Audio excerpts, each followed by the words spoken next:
Nilikuwa nakitafakari kisa cha Paulo na Sila ambao neno la Bwana nasema panapo usiku wa manane.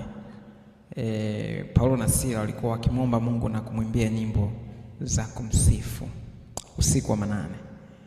Yes, pamoja na kwamba walikuwa wamepigwa na wamefungwa, wameumizwa vibaya, hiyo haikujalisha, lakini hata hivyo ulipofika usiku wa manane, usiku wa manane maana yake nini? Maana yake wakati wa kuvunja moyo, wakati usio na matumaini, wakati wa kukatisha tamaa, panapo usiku wa manane.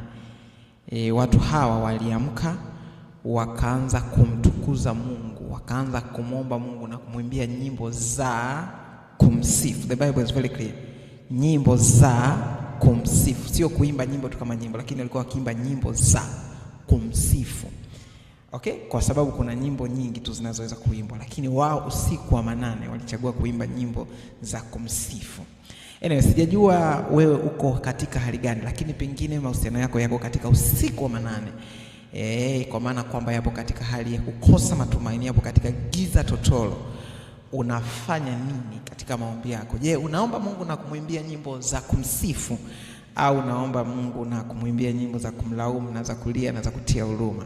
Lakini watu hawa panapo usiku wa manane wao walimwimbia Mungu nyimbo za kumsifu. Okay? Yes, pengine biashara yako ipo katika usiku wa manane.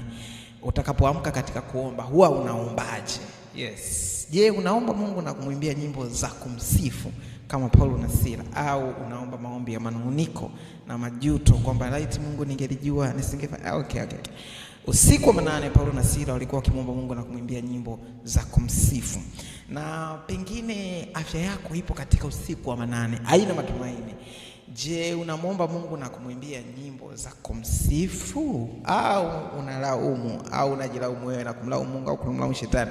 Itasaidia nini? Usiku wa manane Paulo na Sila waliamka wakaanza kumwomba Mungu na kumwimbia nyimbo za kumsifu.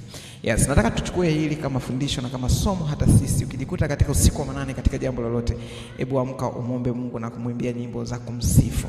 Haina maana kwamba ndivyo utakavyokuwa unajisikia, lakini uwe na uwezo wa kupita hisia zako na kwenda katika neno.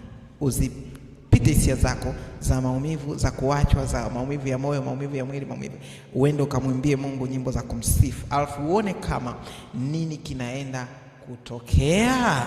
Mimi tuiache hapo. Wewe omba Mungu na kumwimbia nyimbo za kumsifu, alafu utakuja na ushuhuda. Mungu Baba wa mbinguni akubariki sana. Haleluya.